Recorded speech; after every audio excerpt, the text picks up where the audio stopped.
Okay so hello everyone, welcome to Math Stars classes. और मेरा नाम संतोष कुमार है और इस वीडियो में हम लोग आईआईटी जैम बायोटेक्नोलॉजी 2010 का जो पेपर है उसका मैथमेटिक्स पोर्शन का सॉल्यूशन डिस्कस करेंगे। ये सिलेबस है, ये जैम 2025 का सिलेबस है।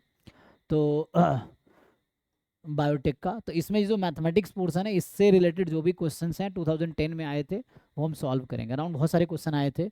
आप अगर देखेंगे कितने क्वेश्चन आए थे, सो ये तीन, ये क्वेश्चन ये हो गया 3 + 2 5, 5 + 3 8, 8 + 2 10, 10 + 2 12, 12 + 3 15, 15 + 3 18। सो टोटल 18 क्वेश्चंस 2010 में आए थे। आइए वन बाय वन सॉल्व करते हैं। तो ये क्वेश्चन कह रहा है कि the converse of the statement, देखिए ये कह रहा है the converse of the statement, मैं इसी पे कर देता हूँ। सो the converse of the statement x is equal to 2 implies x square is equal to 4 is। तो क्वेश्चन है कि स्टेटमेंट का कन्वर्स क्या है। एक स्टेटमेंट है ना, स्टेटमेंट क्या हमारे पास है कि x is equal to 2 implies x square is equal to 4। तो इसका कन्वर्स स्टेटमेंट क्या है। तो कन्वर्स बहुत इजी है। जैसे आपके पास ये किस तरह का स्टेटमेंट है, this is p implies q। तो जो स्टेटमेंट है p इम्प्लाइज q, तो उसका कन्वर्स होगा q इम्प्लाइज p। सो उसका कन्वर्स सिंपली क्या आएगा, q इम्प्लाइज p। तो देख लीजिए, सो यहाँ से आ जाएगा इसका कन्वर्स जो आएगा x square is 4 implies x is equal to 2। ये कन्वर्स है। यहाँ आपसे ये नहीं पूछ रहा है कि ट्रू है कि फॉल्स है, यहाँ बस ये पूछ रहा है कि कन्वर्स क्या होगा। So what is the converse statement, ये बस पूछा जा रहा है कन्वर्स स्टेटमेंट क्या है। तो यहाँ से जब एक्स स्क्वायर को 4 रखेंगे आप तो क्या आएगा, तो यहाँ से आपके पास देख लीजिए कौन सा ऑप्शन है। So x square 4 implies x equal to, ये पहला ऑप्शन ही करेक्ट, ठीक है। सो एक्स इज -2, ये गलत है। मतलब ट्रू फॉल्स नहीं देखना आपको, जस्ट कन्वर्स लिखना है। You don't have to think about कि स्टेटमेंट ट्रू है या फॉल्स है, आपको देखना है कन्वर्स क्या है। तो यहाँ से तो ये सब भी गलत है, ये भी गलत है, ठीक है। सेकंड, तो सिंपल लॉजिक था, p इम्प्लाइज q का कन्वर्स q इम्प्लाइज p होगा। आइए नेक्स्ट 89 देखते हैं। The number of function from set A B C D to, ये कह रहा है number of function from set A B C D से लेके यहाँ तक कितना होगा, है ना। तो सिंपल ये है कि आपके पास एक फंक्शन है और एक सेट है में 4 एलिमेंट है, यहाँ 3 एलिमेंट है। So f is a function from A to B. So इसका फॉर्मूला होता है total number of function from set A to set B is, so total number of function is equal to number of element in B raised to the power number of element in A. This is the formula. So total number of function from set A to set B is equal to number of element in B raised to the power number of element in A. तो वहाँ देखिए आप, B में 3 element है और A में 4 element है। 3 की power 4, 3 3 9 3 27 81। So 81 is the answer. So ये जो 3 है ना इसकी पावर 4 कर दीजिए। सो 81 ये आपका आंसर है। तो ये straightforward formula based question है। ये कह रहा है n is a set of natural number, z is set of integer, q is set of rational numbers, r is set of real number, c is set of complex number, then there is a bijection between.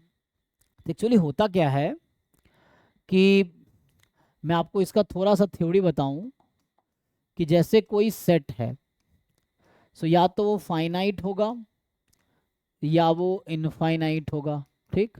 सो या तो set finite है या infinite है। Finite में दो possibility है, finite में empty भी आ सकता है और नॉन एम्प्टी भी आ सकता है। तो ये भी फाइनाइट होगा और ये भी फाइनाइट होगा एम्प्टी सेट। इनफाइनाइट में दो केस है, काउंटेबली इनफाइनाइट और अनकाउंटेबली इनफाइनाइट।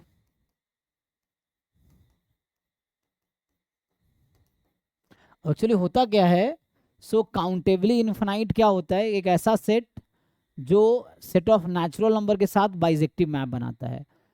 और आप कोई भी 2 काउंटेबली इन्फिनाइट सेट लेंगे तो उसके बीच हमेशा बाइजेक्टिव मैप एग्जिस्ट करेगी। इसके एग्जांपल्स क्या क्या हैं, तो इसके कुछ एग्जांपल है set of natural number, set of integer, set of rational number. इसके कुछ एग्जांपल्स हैं set of real number, set of irrational number, कोई भी इंटरवल्स, चाहे ओपन क्लोज कोई भी, ये सब एग्जांपल है। फाइनाइट तो आप जानते हैं, जैसे 1 2 ये 2 एलिमेंट है। एम्प्टी 5 जिसमें एक भी एलिमेंट नहीं है, खाली है। तो कोई भी 2 काउंटेबली इन्फिनाइट सेट लेंगे, so there always exist a bijective function between them. ये अप्रोच लगाने हैं। तो यहाँ से आप लगाएंगे तो इसमें कह रहा है कि कौन कौन सा है। तो मैं आपको बताया कि natural number countably infinite set है, ये सेट ऑफ इंटीजर भी काउंटेबली इन्फिनाइट है, और सेट ऑफ रैशनल नंबर भी काउंटेबली इन्फिनाइट है। Set of real number uncountably infinite है, मतलब इन्फिनाइट के 2 टाइप हैं। तो आर अनकाउंटेबली इन्फिनाइट है, आर में बहुत ज़्यादा नंबर ऑफ एलिमेंट, उसका कार्डिनलिटी कंटिन्यूम होता है। और जो रेशनल नंबर है, नेचुरल नंबर है, इंटीजर है, इन सब की कार्डिनलिटी इक्वल है। मतलब जितने नेचुरल नंबर्स हैं, क्योंकि इन्फिनाइट है ना, इसी वजह से है ना, कार्डिनलिटी मतलब नंबर ऑफ एलिमेंट, तो कार्डिनलिटी नेचुरल नंबर की, रैशनल नंबर की, इंटीजर्स की सेम है।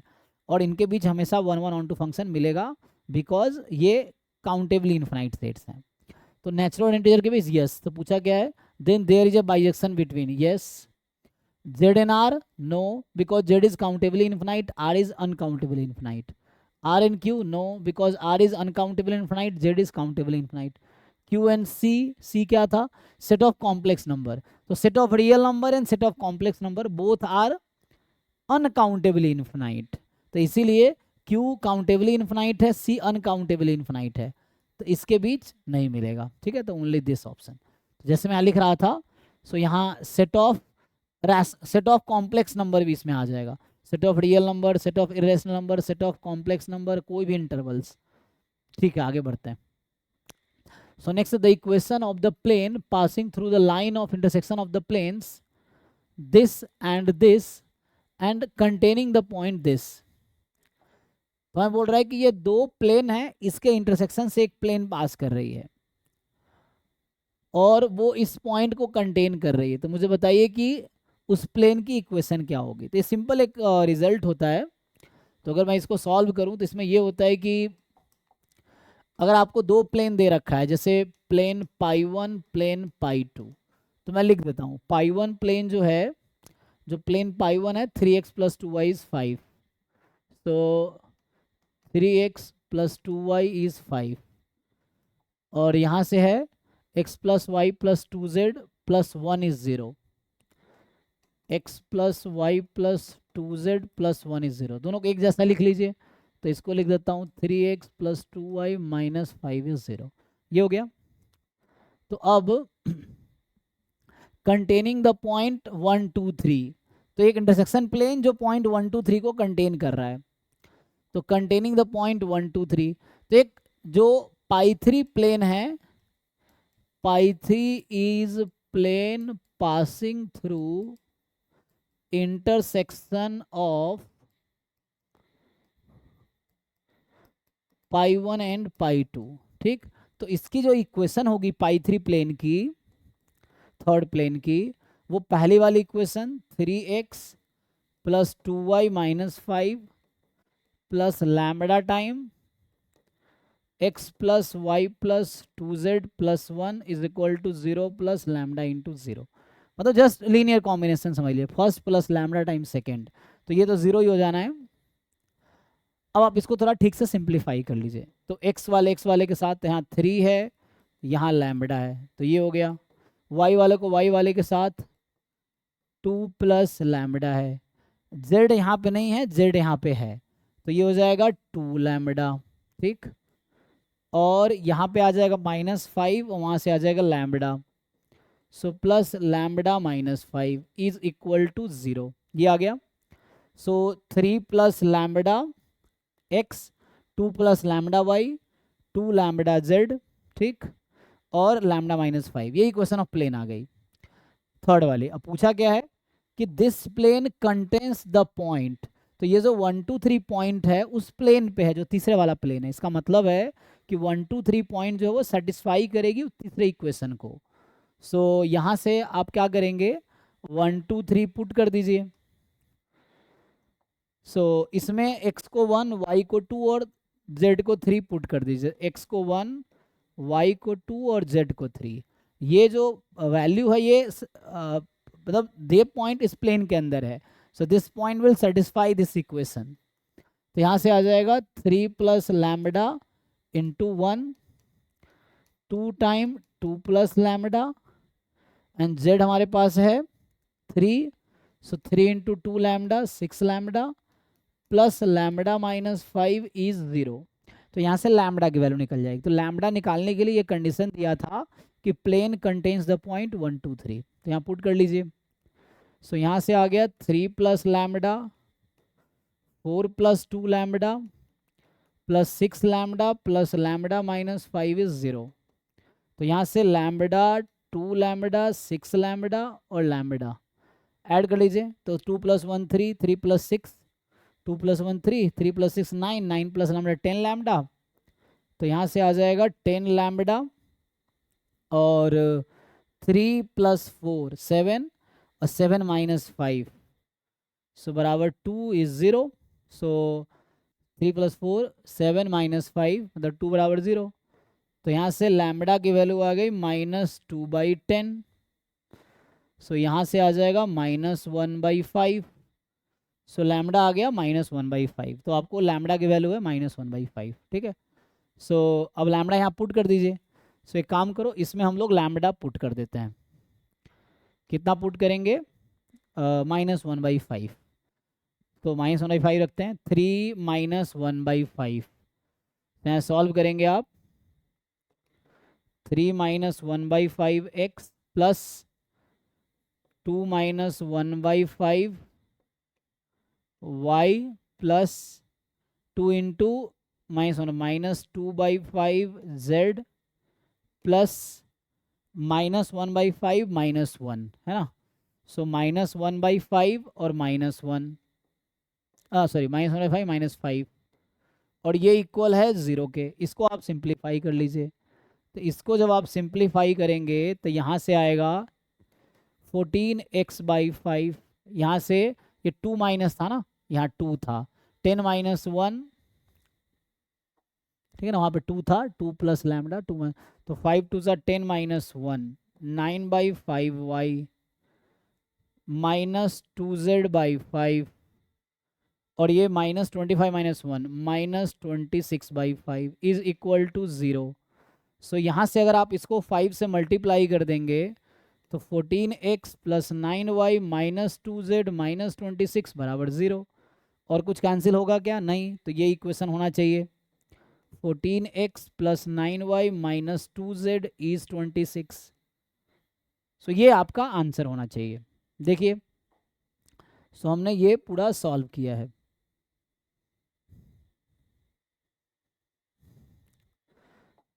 (14x plus 9y minus 2z) तो 14x plus 9y minus 2z बराबर 26। तो बी ऑप्शन करेक्ट है। तो यही आया बी ऑप्शन। ओके, आइए नेक्स्ट क्वेश्चन पे आते हैं। ये कह रहा है कि if A cap and B cap are unit vector inclined at angle theta. So A और बी यूनिट वेक्टर है जो इंक्लाइंड है एंगल थीटा पे।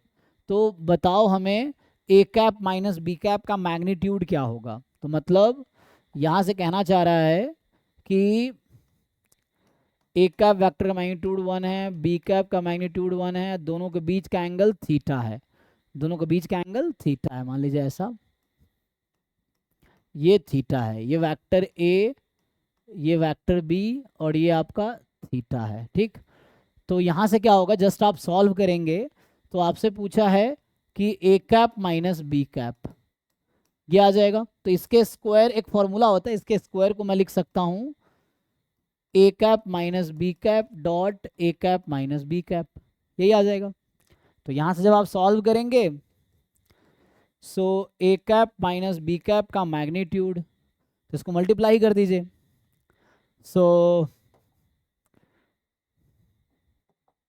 तो यहाँ से आ जाएगा A cap dot A cap mod A cap square A cap dot B cap minus B cap dot A cap plus magnitude of B cap का स्क्वायर, और ए यूनिट वेक्टर है तो ये 1 हो गया, माइनस यहाँ से आ जाएगा ये 2 time magnitude A magnitude B, A dot B और बी डॉट ए इक्वल होता है तो 2 ए डॉट बी हो जाएगा माइनस में, फिर ए डॉट बी होता है mod A mod B cos theta, mod A mod B 1 है मैग्नीट्यूड, तो यहाँ से आ जाएगा जस्ट ये आ जाएगा कॉस थीटा प्लस 1, तो यहाँ से 2 माइनस 2 कॉस थीटा, 2 कॉमन ले लेंगे 1 माइनस कॉस थीटा, ये आ जाएगा, ये आ गया आपका स्क्वायर किया था मैंने मैग्नीट्यूड ए माइनस बी का whole square. 1 minus cos theta का जो फॉर्मूला होता है 2 sine square theta by 2 trigonometry के हिसाब से, तो ये हो गया 4 साइन, ये 2 साइन स्क्वायर थीटा बाई 2 तो 4 हो गया यहाँ पे। सो फाइनली ये जो आ गया आपके पास ये आ गया 4, दिस इज इक्वल टू 4, तो यहाँ से A cap minus B cap magnitude है 2 साइन थीटा बाई 2, ये हमारा आंसर है। सो यहाँ से आंसर आ गया ये A cap minus B cap is 2 sine theta by 2, so ये इसका आंसर होगा 2 sine theta by 2, D option correct है यहाँ पे 2 साइन थीटा बाई 2। आगे देखिए नेक्स्ट है, एक मैट्रिक्स है दे रखा है आपको, then value of determinant of adjoint of A, तो इसका डायरेक्ट फॉर्मूला होता है कि जो डिटर्मिनेंट ऑफ एडजॉइंट ए होगा दैट इज डिटर्मिनेंट ए की पावर n माइनस 1, n क्या है ऑर्डर, यहाँ ऑर्डर कितना है 3 क्रॉस 3, तो यहाँ स्क्वायर आ जाएगा, तो यहाँ हमें बस a का डिटर्मिनेंट निकालना है, जो a का डिटर्मिनेंट आएगा उसका स्क्वायर कर देंगे तो वो एडजॉइंट ए का डिटर्मिनेंट हो जाएगा। आइए डिटर्मिनेंट ए कैलकुलेट करते हैं। सो डिटर्मिनेंट ए मैं फर्स्ट रो के लॉन्ग ओपन करता हूँ, सो 1 इंटू इसको डिलीट कर देंगे आप, तो यहाँ से आएगा 1 इंटू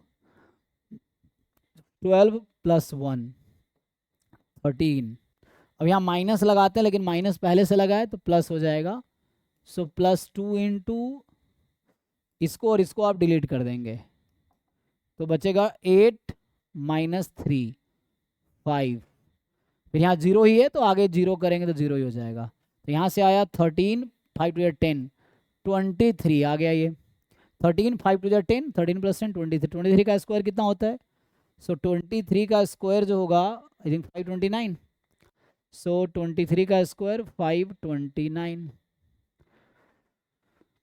तो ये हो गया 529, ओके तो ये आंसर है। आइए नेक्स्ट, तो ये जो नेक्स्ट क्वेश्चन है ये आपको कह रहा है कि एफ एक्स एक फंक्शन है -1 जब x 0 1 के बीच है, 2 जब x 1 2 के बीच है और x जब x 2 4 के बीच है, ठीक है, तो एक फंक्शन दे रखा -1 when x between 0 and 1, 2 when x between 1 and 2 and x when x between 2 and 4। अब आपसे पूछ रहा है यहाँ पे कि limit exist but not continuous at 1, limit exist and continuous at 1, limit exist continuous at 2, limit okay. चलिए एक काम करते हैं, तो हम लोग जानते हैं लिमिट कब एग्जिस्ट करती है, तो इसमें एक अप्रोच ये है, इस क्वेश्चन को अगर मैं यहाँ लिख दिखाऊं आपको, ये दिख रहा है ना, सो इसमें एक अप्रोच ये है कि limit x tends to 2 fx exist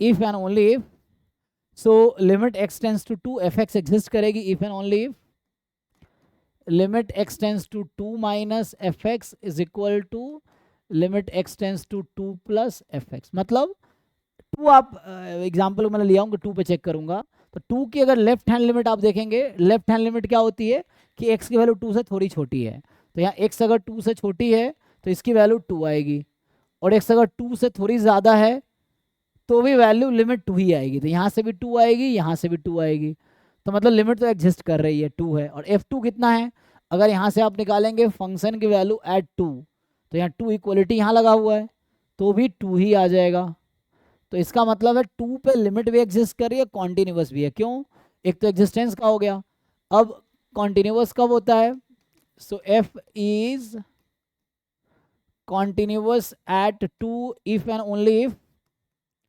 limit x tends to 2 minus fx limit x tends to 2 plus fx this is equal to f2, ये है, तो देखिए तीनों इक्वल है, तो इसका मतलब है कि 2 पे एग्जिस्ट भी कर रही है और कॉन्टिन्यूअस भी है, डी करेक्ट है। 1 पे लेफ्ट हैंड लिमिट -1 आएगी, 1 पे राइट हैंड लिमिट 2 आएगी, तो 1 पे लिमिट ही एग्जिस्ट नहीं करेगी क्योंकि जब x लेस देन 1 है तो -1 है, x मोर देन 1 है 2 है, तो limit does not exist at 1। ठीक है, आइए नेक्स्ट क्वेश्चन देखते हैं। डी ऑप्शन करेक्ट है इसका। नेक्स्ट क्वेश्चन है कि minimum value of function x cube minus 6x² plus 9x plus 10 in the interval 0 4 is. तो एब्सोल्यूट मैक्सिमम एब्सोल्यूट मिनिमा का क्वेश्चन है ये। सो आपको एफ एक्स जो गिवन है वो है x cube minus 6x² plus 9x plus 10। सो आप एफ डैश एक्स निकालेंगे तो आएगा 3x² माइनस 12x प्लस 9। यहाँ से आप 3 अगर कॉमन ले लेंगे तो ये बचेगा x² माइनस 4x प्लस 3। सो आगे अगर फैक्ट इसको और सिंप्लीफाई करेंगे 3 तो आ जाएगा x माइनस 1 x माइनस 3, ये आपका आ जाएगा। और ये एफ डैश एक्स है, this is F dash x. इसको अगर आप 0 पुट करेंगे तो x की वैल्यू आ गई 1,3। तो ये फंक्शन का क्रिटिकल पॉइंट है, ये पॉलिनोमियल फंक्शन है, सो एवरी पॉइंट पे डिफरेंशिएबल है। इसका डेरिवेटिव 0 है 1 3 पे, तो इसका ये मतलब हुआ आगे कि और इसने क्लोज इंटरवल दे रखा है डोमेन में, है ना। सो यहाँ क्या कर रखा है कि डोमेन में क्लोज इंटरवल दे रखा है 0 4। तो हमें इस तरह क्वेश्चन में क्या करना होता है कि critical point and and point इस पे 1 बाई 1 फंक्शन की वैल्यू निकालनी है, और आपको चेक करना है कि हाईएस्ट वैल्यू क्या है वो एब्सोल्यूट मैक्सिमा होगा, स्मॉलेस्ट वैल्यू क्या है एब्सोल्यूट मिनिमा होगा।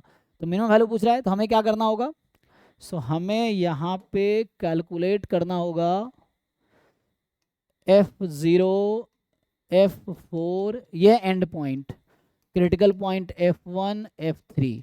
तो जब भी क्लोज इंटरवल दिया हो डोमेन में तो आप जो क्लोज इंटरवल के एंड पॉइंट पे आप फंक्शन की वैल्यू निकालेंगे। तो पुट कीजिए, सो F0 आपके पास आ जाएगा 10, F4 निकालेंगे तो देखते हैं 4 का क्यूब 64 माइनस 4 4 जा 16 इंटू 6 96 प्लस 54 प्लस 10, 1 पे निकालेंगे 1 माइनस 6 प्लस 9 प्लस 10, 3 पे निकालेंगे तो आंसर आएगा 27 माइनस 54 प्लस 27 प्लस 10। तो ये आपका 10 आ गया, और यहाँ पे चेक कर लेते हैं कितना आता है, तो सिंप्लीफाई कर लेते हैं चलिए। सो यहाँ से आ जाएगा 54 प्लस 64,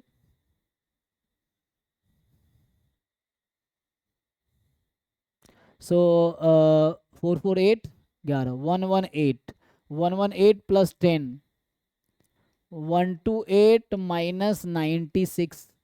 तो यहाँ से आंसर आ जाएगा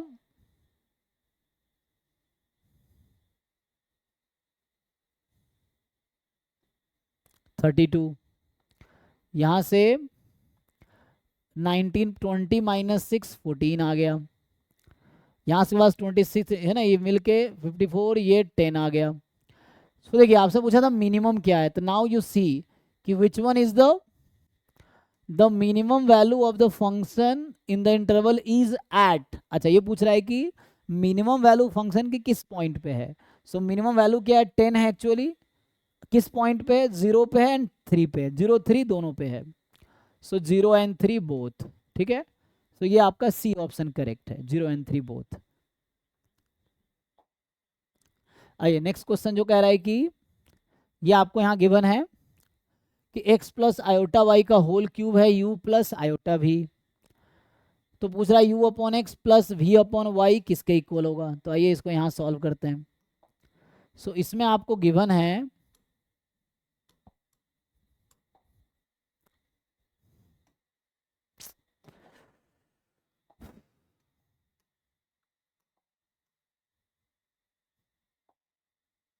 तो यहाँ से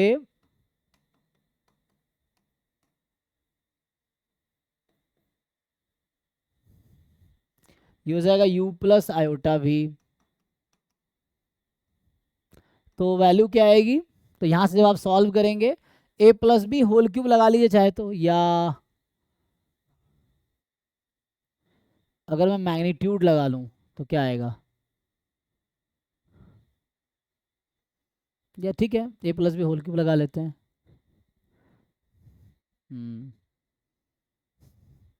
ठीक है, हम लोग a प्लस बी का होल क्यूब लगाते हैं, तो ये हो जाएगा a cube plus B cube plus 3a² B plus 3ab²। और ये वाली वैल्यू किसके इक्वल है? This is equal to u plus iota v. आइए इसको सिंप्लीफाई करते हैं, तो जो रियल पार्ट होगा रियल पार्ट के इक्वल हो जाएगा, जो इमेजिनरी पार्ट है वो इमेजिनरी पार्ट के इक्वल हो जाएगा। तो यहाँ से आ जाएगा एक्स क्यूब, आयोटा क्यूब हो जाएगा माइनस आयोटा, तो माइनस वाई क्यूब आयोटा, ये आ जाएगा 3x² वाई आयोटा, और आयोटा स्क्वायर -1। ये कुछ कॉम्प्लेक्स नंबर फॉर्मूला है ना, iota square -1, iota cube minus iota आ जाएगा, आयोटा की पावर 4 1 हो जाएगा। तो उस तरीके से आप सॉल्व करेंगे, तो यहाँ पर आयोटा स्क्वायर -1, तो -3xy² u plus iota v हो जाएगा। तो यहाँ से जब आप सॉल्व करेंगे, x cube minus 3xy² plus iota, यहाँ आ जाएगा 3x² y minus y cube u plus iota v। तो यहाँ से कंपेयर कर लीजिए, तो जो u की वैल्यू है वो हो जाएगा एक्स क्यूब माइनस 3xy², जो v की वैल्यू है 3x² y minus y cube. ठीक है, सो u की वैल्यू आ गई x cube minus 3xy² and v आ गई 3x² y अपन दिस। अब आपको क्या चाहिए? u upon x v upon y सम।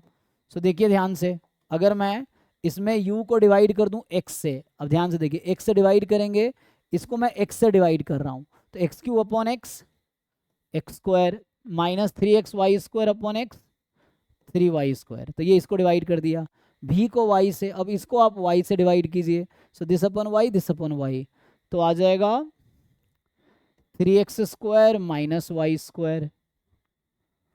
तो यहाँ से आंसर क्या आया? अभी आप सॉल्व करेंगे, सो ये x² plus 3x² 4x² 3y² minus y² minus 4y², 4 अगर कॉमन लेंगे तो x² माइनस y², तो ये आंसर आ गया 4 टाइम x² माइनस y²। तो ये आपका आंसर आ गया सी वाला ऑप्शन। ठीक है, अगला देखिए। सो नेक्स्ट जो हमारे पास है दिस क्वेश्चन 75, ये कह रहा है कि Saji and Milind are on treasure hunt, the probability that Saji will find it 2/3 and both Saji and Milind will find it simultaneously is 1/6. The probability Saji alone will find. So the question is actually, so आपको समझना पड़ेगा, Saji and Milind, this is Saji, this is Milind. So अब क्या होगा आपके पास, ये एक set है और वो दूसरा सेट है आपके पास। अब आपको करना क्या है, so probability that Saji will find is 2/3. Probability Saji and Milind both will find. Saji and Milind both will find in 1/6. So what is the probability that Saji alone? Saji alone का मतलब यहाँ पे ये वाला portion है. Saji alone is this actually. So आप यहाँ ध्यान से देखेंगे, this is actually Saji minus Milind. Saji but not Milind. और इसका फॉर्मूला होता है, this also you can say S intersection M complement, और इसका जो फॉर्मूला आएगा प्रोबेबिलिटी ऑफ साजी माइनस साजी इंटरसेक्शन मिलिंद, ये फॉर्मूला है total S minus this is the intersection you know S intersection M, तो S में से S इंटरसेक्शन M बाहर कर दीजिए, तो यहाँ से आपका आंसर आ जाएगा, साजी की जो प्रोबेबिलिटी आएगी वो आएगी 2/3 माइनस साजी इंटरसेक्शन मिलिंद जो आएगी वो आएगी 1/6। सो यहाँ से 6 आ जाएगा, तो 4 माइनस 1 3/6, 3/6 इज 1/2, तो ये आंसर है आपका। So 1/2 is the answer. Next जो हमारे पास है कि the point at which tangent to the curve x³ plus y³ is equal to 6xy is parallel to y axis but is not y axis. So question क्या बोलना चाह रहा है कि टेंजेंट y एक्सिस के पैरेलल है, तो what is slope of y axis? Infinity होती है, तो tangent is parallel to y axis, so y x axis का स्लोप 0 होता है, y एक्सिस का स्लोप प्लस इन्फिनिटी होता है। क्यों? स्लोप का डेफिनेशन है tan थीटा, और थीटा क्या होता है, एक्स एक्सिस के साथ। तो एक्स एक्सिस के साथ वाई कितना एंगल बना रहा है, 90 डिग्री। तो एक्स एक्सिस के साथ वाई बना रहा है 90 डिग्री एंगल, tan 90 इन्फिनिटी, इसीलिए वाई एक्सिस का स्लोप इन्फिनिटी है।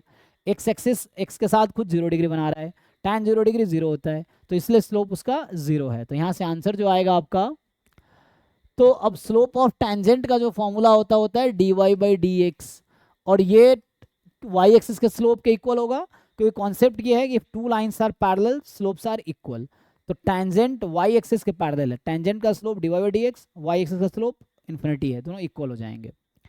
तो इसका ये मतलब समझ सकते हैं आप कि d x upon d y 0 हो जाएगी। हमने रेसिप्रोकल कर दिया, हमने क्या किया, रेसिप्रोकल। जब रेसिप्रोकल कर दिया तो यहाँ से आपको just d x upon d y निकालना है और 0 कर देना है। तो d x upon d y निकालिए।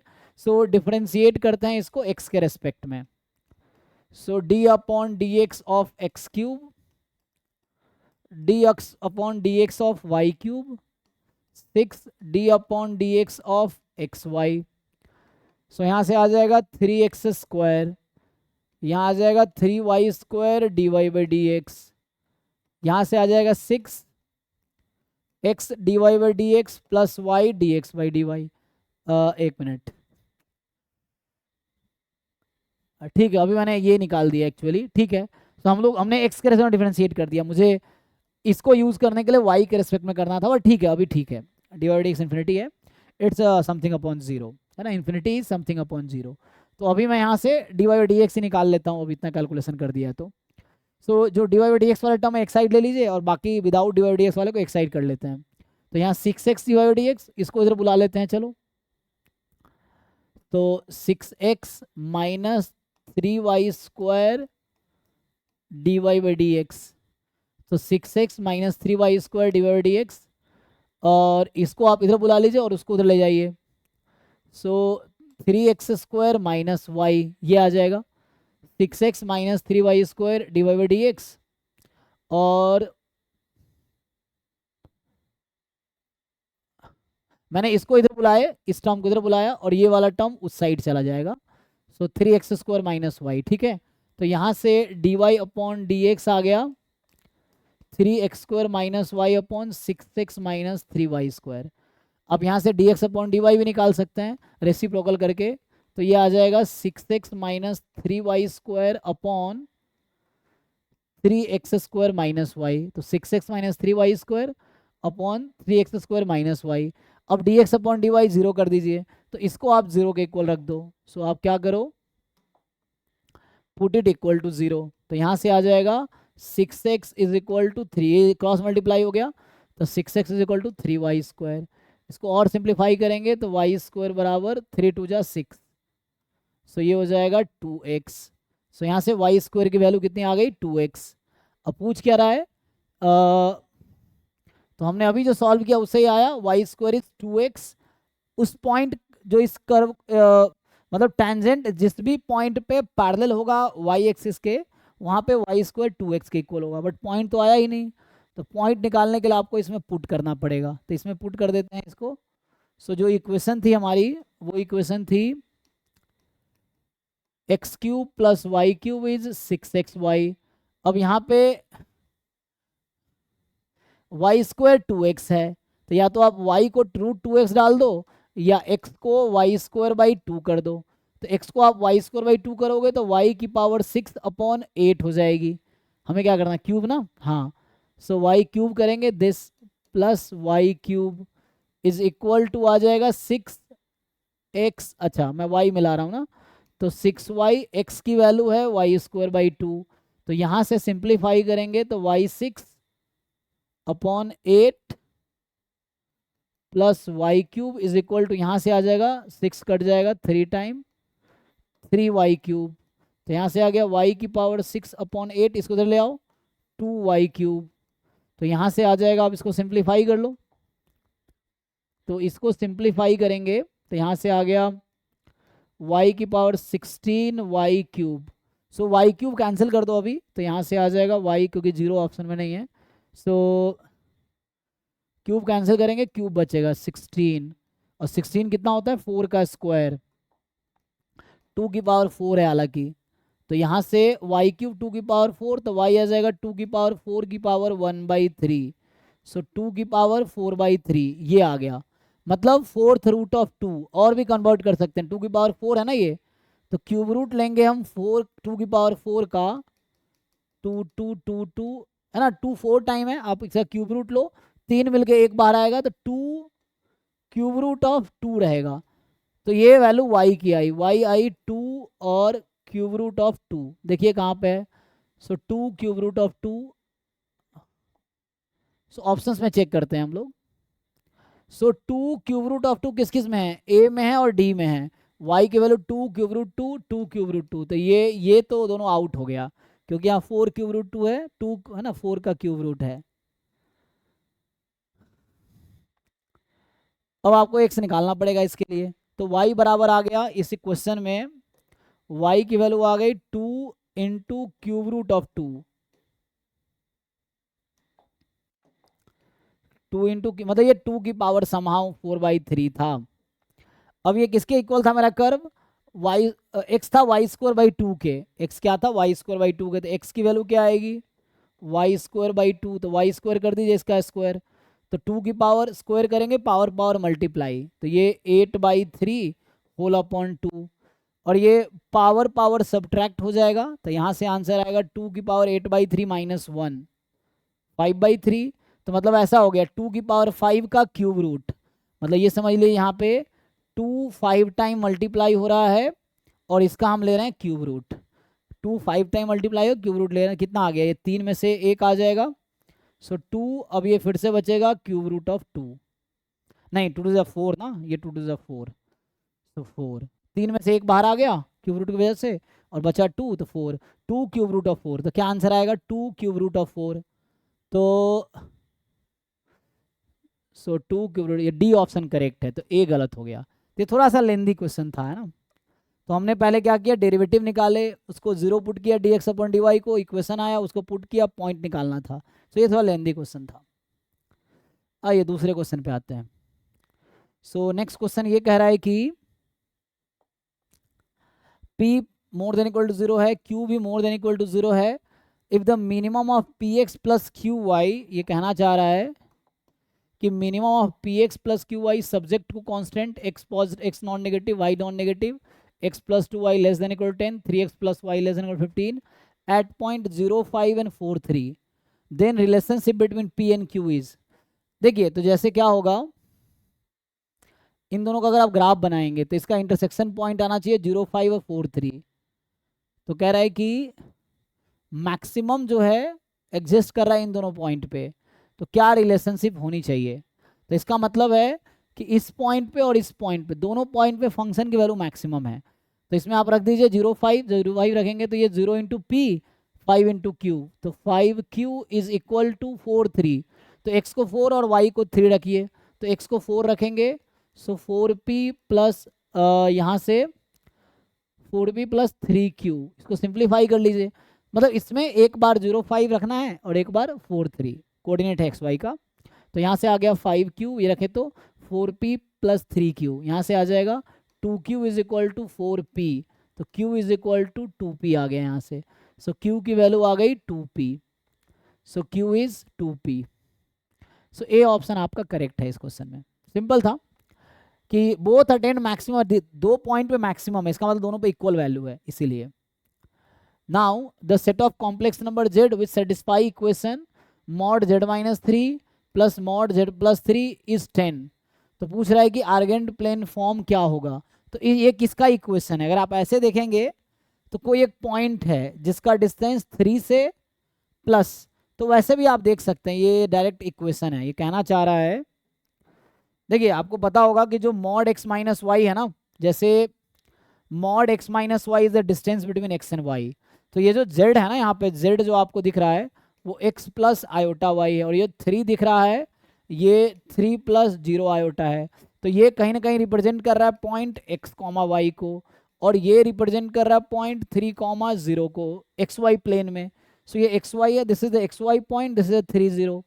तो पॉइंट एक्स वाई से 3 0 का distance plus point x y से अच्छा ये जो 3 है ना, तो इसको भी आप ऐसा लिख सकते हैं, z -3 का मॉड, और ये है z-3। तो ऐसा क्यों लिख रहा हूँ, ये डिस्टेंस बिटवीन z एंड 3 है, ये डिस्टेंस बिटवीन z एंड -3 है, उन दोनों का डिस्टेंस का सम फिक्स है। So if you see the definition of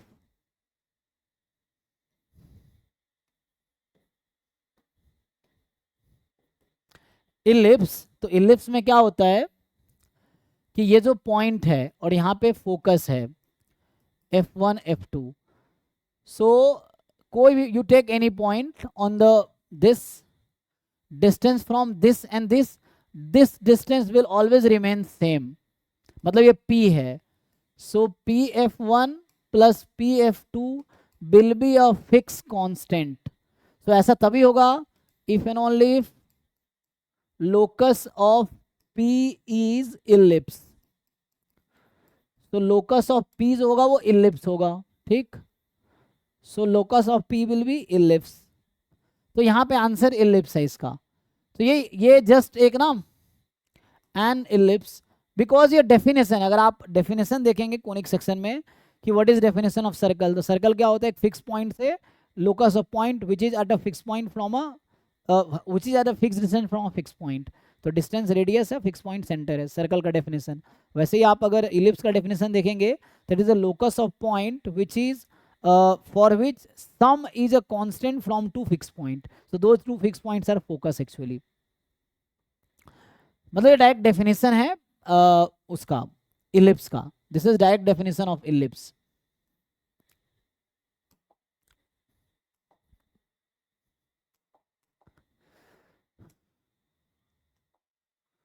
सो अभी ये 5 क्वेश्चन है अभी करना, देखिए ये कह रहा था differential equation, the differential equation representing family of circle passing through point 0-b and 0b is, so कौन सा इक्वेशन है जो रिप्रेजेंट कर रहा है differential equation passing through point, अच्छा family of circle passing through point 0-b and 0b। देखिए इसको ग्राफ बनाते हैं, तो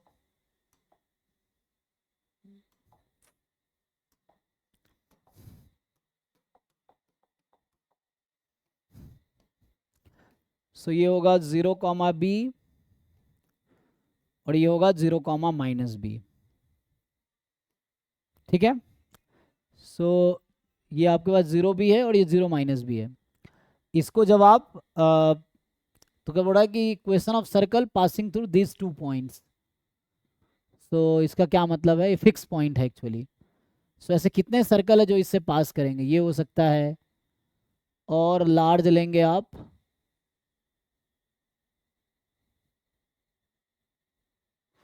है ना, और ऐसा हो सकता है इस तरह से मान लीजिए, तो ऐसा हो सकता है ना, ऐसा कुछ, सॉरी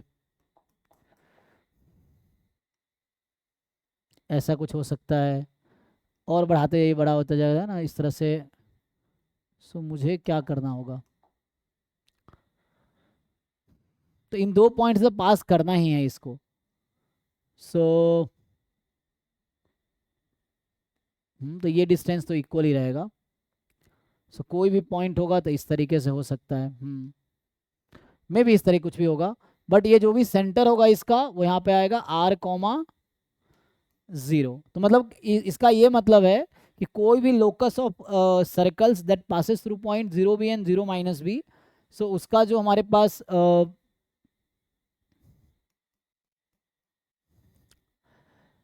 तो ये सेंटर होगा r,0, या r,0 के बजाय कुछ आया लिख लो आप, मान लो यहाँ पे c,0 या कुछ लिख दो,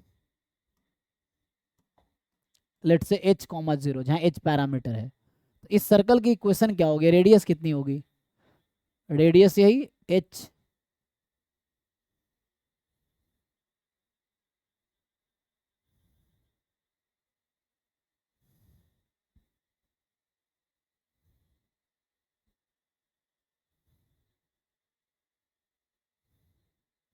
so what will be the equation of that circle, तो रेडियस तो ऐसा, सेंटर तो ऐसा होगा, और रेडियस आपको देखना है क्या होगा, तो रेडियस यही हो जाएगा ना, ये रेडियस रहेगा, तो इसका मतलब है कि सेंटर जो होगा वो होगा h,0, और रेडियस जो होगा वो मान लो ये पॉइंट लेट से P है, ये Q है और ये R है। सो PR जो रेडियस होगा, PR आप लिखिए या QR लिखिए इस तरह से। सो यहाँ से क्या इक्वेशन बन जाएगी, x minus h whole square y square is equal to PR²। और PR² कितना हो जाएगा, बस इससे यहाँ पे ना h पैरामीटर है, h क्या है, मूविंग पॉइंट, मतलब उसको बोलते हैं h आर्बिट्री पॉइंट है, पैरामीटर, उसको रिमूव करना पड़ेगा हमें।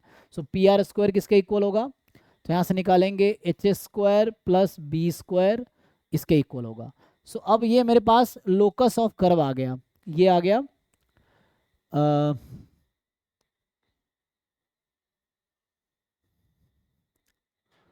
ठीक है, इसको ओपन कर लेते हैं। x² plus h² minus 2xh plus y² बराबर h² plus B²। h² equal आ जाएगा, तो यहाँ से आपके पास इक्वेशन आएगी x² minus 2xh plus y² is equal to B²। ये है मेरे पास। तो अभी हम इसको डिफरेंशिएट, इसमें मुझे h रिमूव करना है, we just have to remove h। तो यहाँ से आप h रिमूव कीजिए और देखिए डिफरेंशियल इक्वेशन क्या बनेगी। तो एक बार डिफरेंशिएट कीजिए और h रिमूव कर दीजिए, b रहेगा कोई प्रॉब्लम नहीं है, h रिमूव करना है आपको।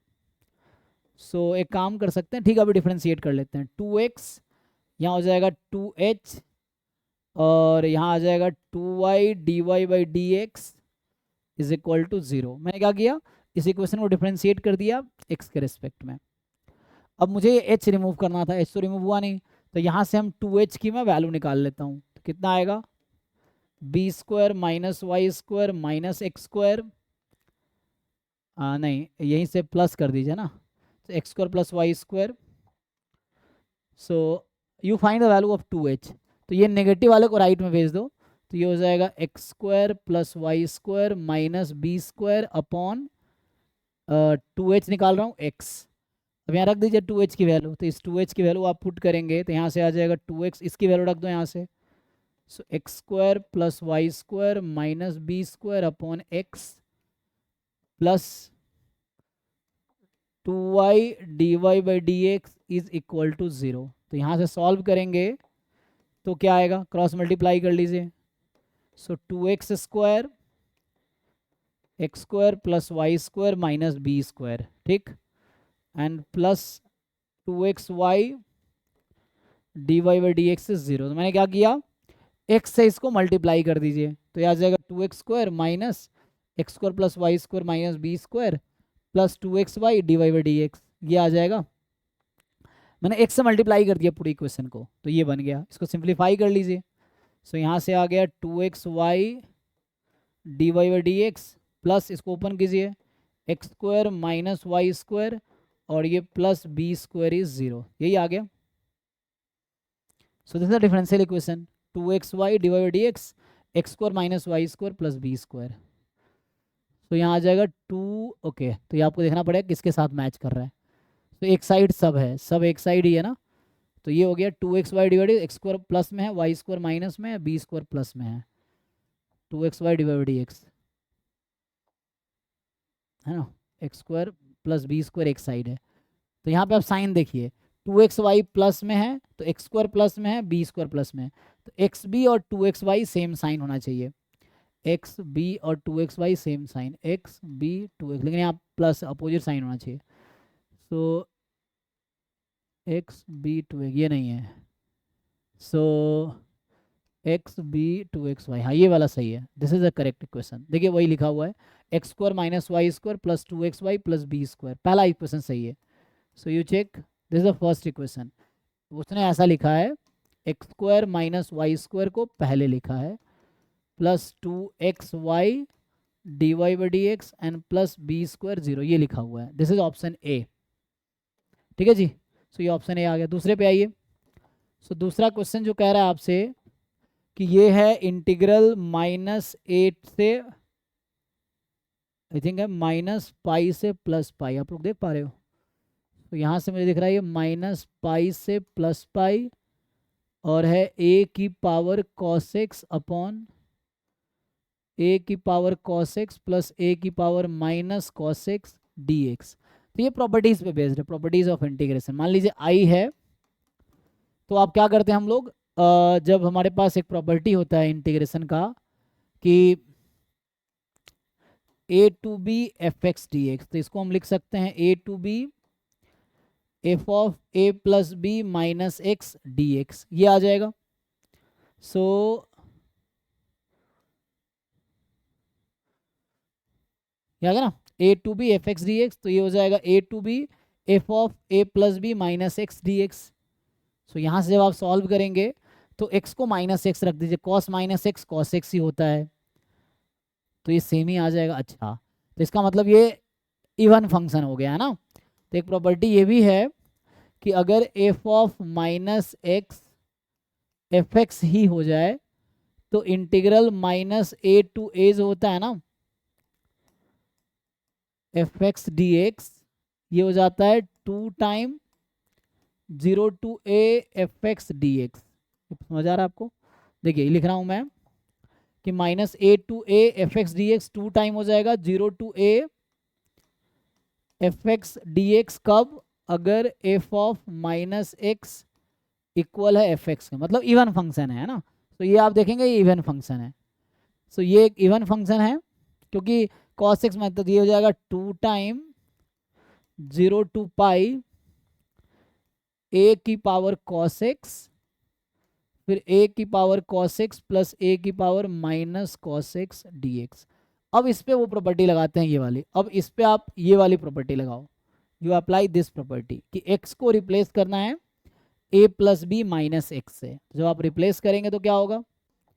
सो now if you simplify it, so ये जो मैंने i लिखे थे ये 2 टाइम 0 टू पाई, अब x की जगह पाई माइनस एक्स, तो cos pi minus x, pi minus x second quadrant का है, कॉस उसमें नेगेटिव होता है, तो ये आ जाएगा e की पावर माइनस कॉस एक्स या a की power minus cos x, a की पावर यहाँ भी आ जाएगा माइनस कॉस एक्स और यहाँ आ जाएगा a की power cos x d x. तो ये इक्वेशन 1 है और ये इक्वेशन 2 है, इन दोनों को ऐड कर लीजिए।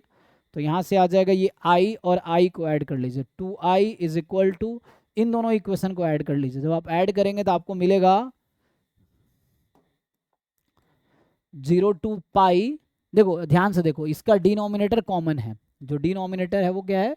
कॉमन है, तो यहाँ से आ जाएगा और न्यूमरेटर में सम करेंगे तो वही आ जाएगा, तो कैंसिल होके 1 हो जाएगा। आप ध्यान से देखो ये 1 हो जाएगा, तो ये आ जाएगा 2 time pi, so 2i is equal to 2 pi, तो i is equal to pi. तो ये आंसर आ गया इस क्वेश्चन का, i is equal to pi. So pi is the answer, है ना। तो यहाँ से पाई इज द आंसर, ठीक है। सो ये पाई आंसर है इसका। आइए नेक्स्ट, चलिए तो ये 3 क्वेश्चन, ये लास्ट 3 क्वेश्चन है इस पेपर के, फिर नहीं है हमारे पास, ठीक है। सो आइए इसको ट्राई करते हैं। तो ये कह रहा है कि 1 by n, n square by n plus 1 cube, n square by n plus 2 cube. अच्छा तो इसको मैं ऐसा लिख सकता हूँ, नहीं ये ऐसा है actually, n cube by n square by n cube, n square by n plus 1 cube, n square by n plus 2 cube and so on n square by 8 n cube. ध्यान से देखिए, सो बस इसमें पहले और लास्ट टर्म में n cancel हो गया है, सो यही चीज़ है एक्चुअली। अब इसको मैं अगर सिंप्लीफाई करूँगा, चलिए इसको मैं यहाँ लिखता हूँ, देखिए तो यहाँ अगर आप इस चीज़ को लिखेंगे तो ये एक्चुअली ऐसा है, n square upon n plus k whole cube, ठीक है, n plus k whole cube, और के की वैल्यू कहाँ से स्टार्ट हो रही है? 0 से, कहाँ तक जा रही है? सो ये एन प्लस ये 8n क्यूब है ना, तो 8n क्यूब को आप लिख सकते हैं 2n का होल क्यूब, 2n को लिख सकते हैं n प्लस n, तो ये n तक जा रही है, ये एक्सप्रेशन है। अब आप क्या कीजिए, यहाँ से एक n कॉमन लीजिए क्योंकि समेशन k पे है, सो k फ्रॉम 0 टू n, ये n स्क्वायर को बाहर निकालिए और यहाँ से ब्रैकेट में से n कॉमन लीजिए, सो पावर 3 है, n क्यूब बाहर आएगा, तो यहाँ बचेगा क्या? 1 upon 1 plus k by N का होल क्यूब। ध्यान से देखिए ये एन स्क्वायर जो था इसको बाहर निकाल लिया क्योंकि समेशन के पे है, तो यहाँ के वेरिएबल है समझिए, और यहाँ से एन कॉमन एन क्यूब बाहर आ गया, तो यहाँ 1 प्लस के बाई एन। अब इसमें लिमिट लगाने हैं, अच्छा limit n tends to infinity लगा रखा है, तो जो ही इसमें मैं लिमिट लगाऊंगा, limit n tends to infinity, यहाँ मैं लगाऊंगा limit n tends to infinity, तो ये अभी लिमिट बाद में लगाता हूँ छोड़ो। देखिए अभी मैं इसको ठीक से लिखता हूँ, तो अब मैं लिमिट लगा देता हूँ, limit n tends to infinity 1/n, ये हो गया summation 1/1 plus k by n की power 3 k from 0 to n। तो ये एक फॉर्मूला होता है लिमिट एज अ सम का, तो this will be equal to ये 1/n dx बनेगा, समेसन इंटीग्रेशन बनेगा ये 1 प्लस, और ये जो k बाई एन है दैट विल बी x, तो यहाँ आ जाएगा 1 प्लस एक्स होल क्यूब, और लिमिट क्या होगी, तो यहाँ k की वैल्यू 0 टू n थी, मैंने क्या कहा x क्या बनेगी k बाई एन, तो k को 0 रखेंगे x 0 हो जाएगी, तो 0 से स्टार्ट होगी, k को जब n रखेंगे तो n बाई एन 1 हो जाएगी, तो ये 1 तक चली जाएगी। इसको इंटीग्रेट कर लीजिए, सो 1/x³ का इंटीग्रेशन क्या होता है, सिंप्लीफाई कर लीजिए इसको, तो इसको लिख सकते हैं 0 से 1 1/x की पावर -3 dx, सो 1/x की पावर -3 प्लस 1 -2/-2 0 टू 1, 1 रखेंगे 1 प्लस 1 2 की पावर -2/2, और 0 रखेंगे तो -1 की पावर -2 1 ही रहेगा। सो कितना आ गया, सिंप्लीफाई कर लेते हैं इसको जस्ट, तो इसको सिंप्लीफाई कर लीजिए यहाँ से, सो जब आप सिंप्लीफाई करेंगे तो आएगा ये 1/4 -1/-2, तो ये आ जाएगा -3/4 अपॉन -2, तो -2/1, सो -3/4 1/-2, माइनस माइनस खत्म 3/8, तो इसका आंसर आ गया 3/8, सी ऑप्शन। देखिए तो यहाँ मैंने क्या यूज़ किया मैं आपको बता देता हूँ, सो ये कॉन्सेप्ट है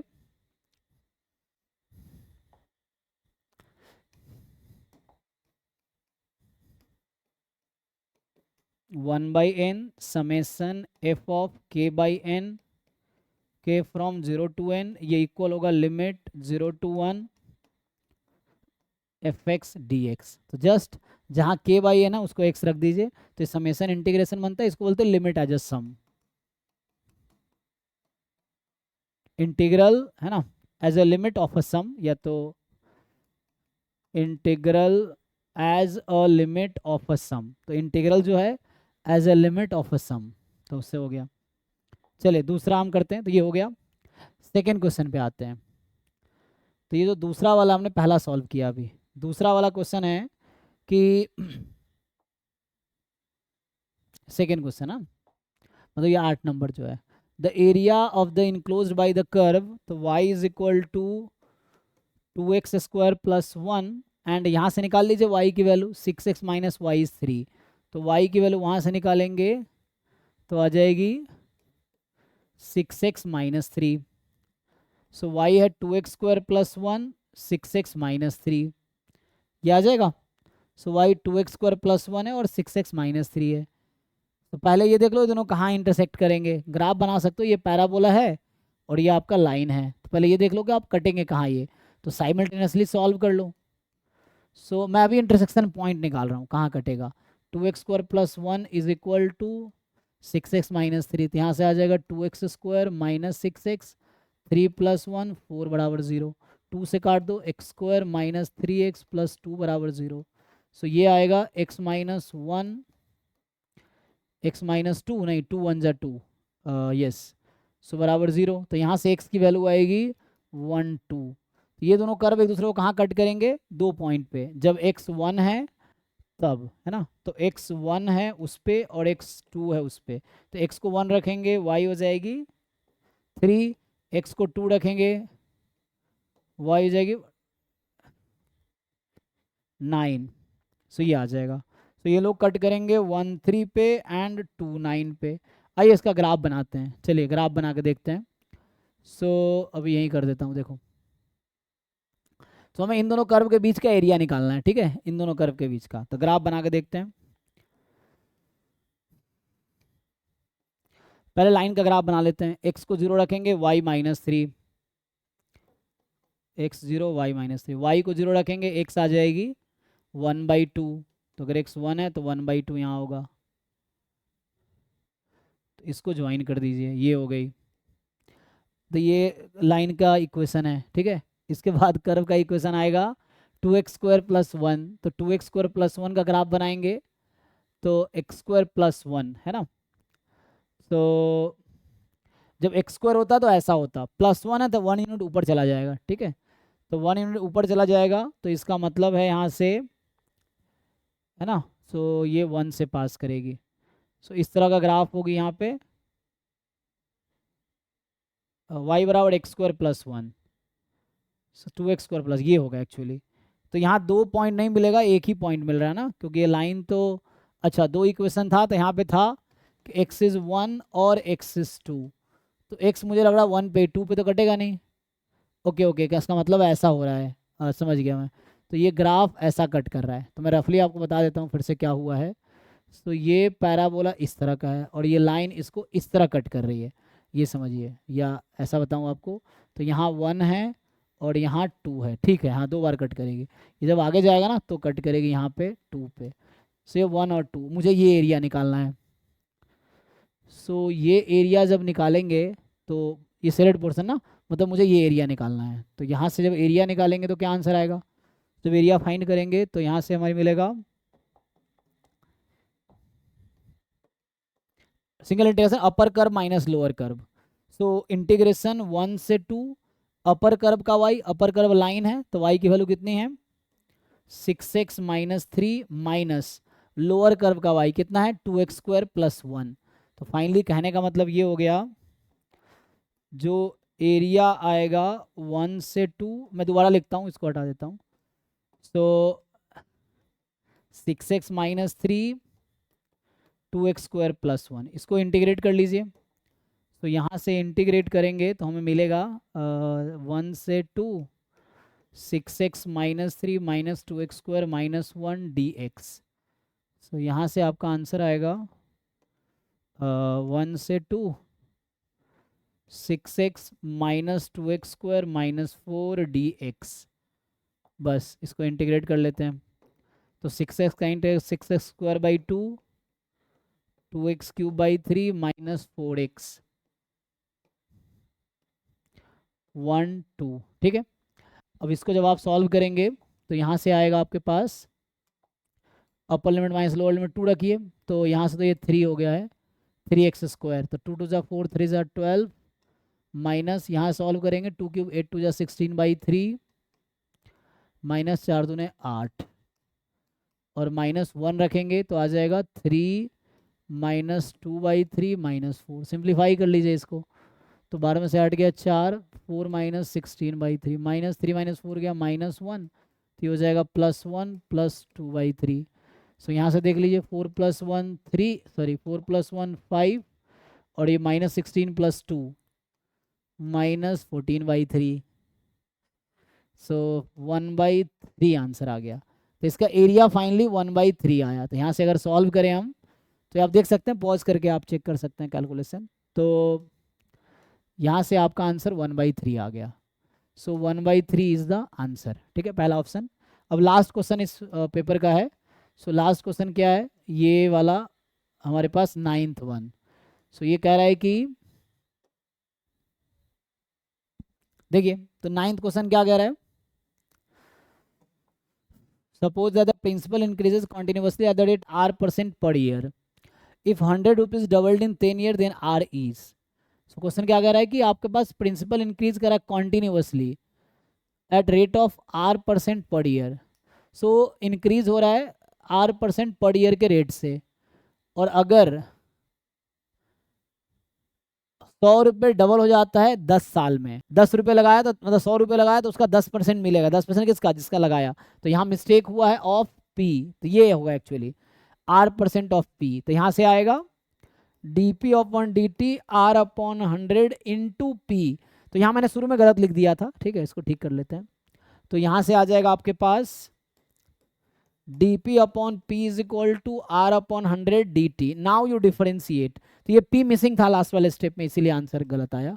तो यहाँ से हो जाएगा log p is equal to RT/100, ठीक, प्लस c, तो log c ले लीजिए इसके बदले, c लेने के बजाय।